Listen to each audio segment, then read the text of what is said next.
Thank you, Suzanne. Good morning again to everybody. I'll probably echo some of the comments that Matthew and John had about the exciting times at Pratt Whitney, because right now is the most exciting time in recent memory for commercial engines in our commercial engine portfolio. So United Technologies and Pratt Whitney have invested significantly in the GTF to enable the GTF to come to market and to get us back into the commercial engine game. You can see the results of that on the left-hand side of this chart. As our legacy fleets continue to mature, the GTF will end up becoming the driving force in our installed base. And that installed base covers 5 GTF platforms throughout the single aisle segment, a segment that has fantastic fundamentals. Great RPM, it's got the rise of the low-cost operator who's having a lot of success in that segment, and it provides operators tremendous flexibility, both capacity and range, up and down that entire segment. So we're incredibly well positioned in that segment. 8,000 engines in backlog, so we're back and we're back in a big way, very excited. Now for us, it's all about execution. Execution industrially, execution technically, and execution in the aftermarket. So I'm going to talk a little bit about each one of those things. But I'll start with our first 18 months in service on the GTF. Been a very exciting time. We've had some significant accomplishments in that 18 months. So first of all, the fielded population has grown. We've got 65 GTF powered aircraft out there today, 13 operators across 4 continents, about 190,000 hours flown. The performance metrics, the very aggressive performance metrics on the GTF have hit those right out of the box. Fuel burn, noise, emissions, really unprecedented. The fan drive gear system. The gear system has been rock solid, so confirming the fundamental architecture of the GTF. And then finally, the demand for the GTF remains robust. We've had about 1,500 new orders in the last year. So continuing to see acceptance and demand from customers. They really still believe in this engine as they should.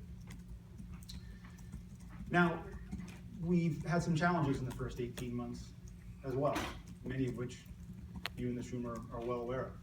On the industrial side, we have fan blades pace some of our deliveries early on.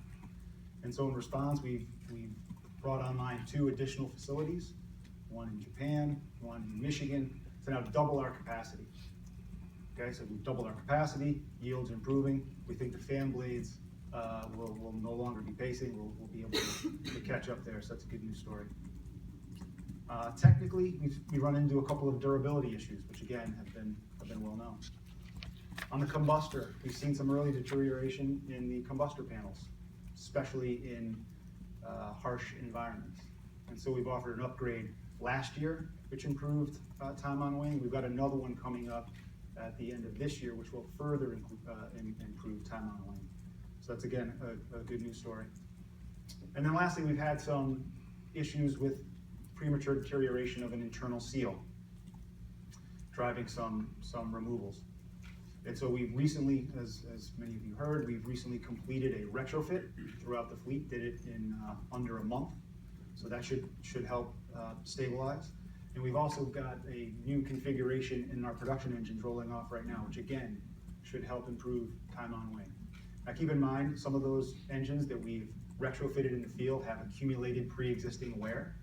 And so the retrofit should stem that tide a bit. But again, we're looking at the new production engines coming off the line today with the full hardware and software components of that fix. So we think it'll provide significant improvements to time on wing and to durability. So again, these are long-term programs. This is a long-term game. And so we continue to be in the early stages of that game. But we know that we've caused our customers some pain and some disruption. And so addressing those issues and supporting our customers in the field, supporting their operations in the field is our 100% top priority, and will continue to be so. But as I said, this is a long-term game. We will absolutely get these issues fixed. We will absolutely get this engine to where it needs to be. So that's the fielded population. That fielded population will continue to grow but it will also continue to grow not only because of A320neo and C series, which are out there today, but also the engine programs we've got in development today. So very excited about the programs we have in development. So the MC-21 recently completed successfully its first flight, May 28th, you see it there, that's quite an accomplishment. And then we've got 2 engine certification programs under our belt as well. The Embraer E9095 E2 program got engine certification on the 28th, and the MRJ received certification on May 15th. So we're very, very excited about that. With certification programs now under our belt, we still have the E2-175, that's the only certification program remaining, but we're really happy where we are from the development program. But it's not just the development programs we're investing in. We're investing in our mature fleets as well. And these mature fleets are critical to us. We've got 11,000 engines in service today, moving more than 500,000 passengers a day. Chief among them are the V2500, right? We've got about 6,000 of those engines in service today, about 160 operators, about 185 million hours on that fleet. So it's an incredibly important fleet to us. Its average age is in that 7 to 8 year range. So we're seeing a robust pipeline of shop visits that are coming down the line. We've also got the PW2000 and the 4000 with about 120 operators. So again, very important for us. And keep in mind, this mature fleet will help bridge the gap as we ramp up the GTF as we're going into production. And so that's why we continue to invest in these mature fleets, both in terms of E&D, upgrades, and other keep the fleet flying initiatives. These fleets will be critical to us as we move forward and bridge that gap to the GTF. So continuing to invest in there, absolutely a key priority for us. But we're not just investing in products and in the engines, but we're also investing in the aftermarket. The aftermarket obviously is the name of the game for us. And so we've got a worldwide network of MRO facilities, and we've got about 150 field reps in 60 countries today to support our fleet. So we are investing heavily. We've got about $450 million in investment in our Columbus, Georgia facility to not only enable the shop visits, but the production of the GTF. So our GTF shop visits are going through Columbus today. So significant investment there in tooling and in facility expansion, not to mention a ramp up in hiring of people and training. On the GTF aftermarket, we have 3 of our partners that are also coming online. We've got MTU in Hanover that's doing shop visits today. And then later on in the year, we'll have IHI with Lufthansa Technique also join the network. So bringing world-class capability to our GTF support. In addition, we're in negotiations with others to bring them into our network to increase capacity and again, complement the world-class performance we've got in our aftermarket today. So beyond just the infrastructure in our aftermarket, we're continuing to invest in advanced diagnostics. And you saw some of that earlier today, and I'll echo a little bit what Matthew said and what John said. This can be a real game changer for us. So as you probably heard, let's take the GTF engine. Today, the GTF will yield about 4 million data points per flight. That's versus 100 on the V2500. So it's up to us to harness and leverage that data to make our maintenance more predictive, more proactive, increase time on wing, and to be more cost effective for both us and the operator.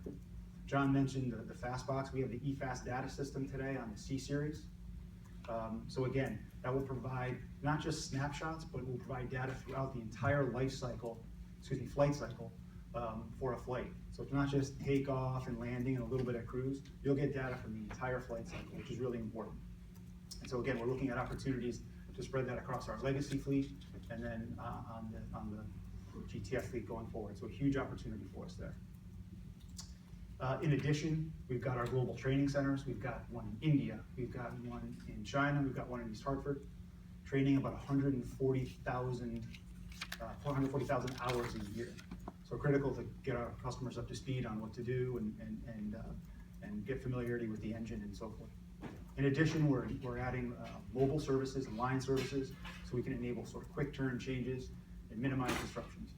So huge investments in the aftermarket because we know we've got to prepare for the shop visits that will come as the GTF continues to go into service. In addition, we've got to make sure that our legacy fleets continue to fly, continue to get out of our shops quickly, and continue to operate. So a huge area of focus for us. So a lot of exciting things going on in the aftermarket. So I'll just conclude here by saying that, and kind of reiterate what I said up front, which is we are incredibly well positioned for the future. Over 8,000 GTF in backlog today. It's worth billions of dollars in terms of top line growth to Pratt Whitney and ultimately to UTC. And for us, it's all about execution. As I said at the outset, executing industrially, executing technically, and executing in the aftermarket. So we continue to invest in all three of those areas to make sure that we can deliver on the promises we've made to our customers and to our shareholders. So, thank you very much.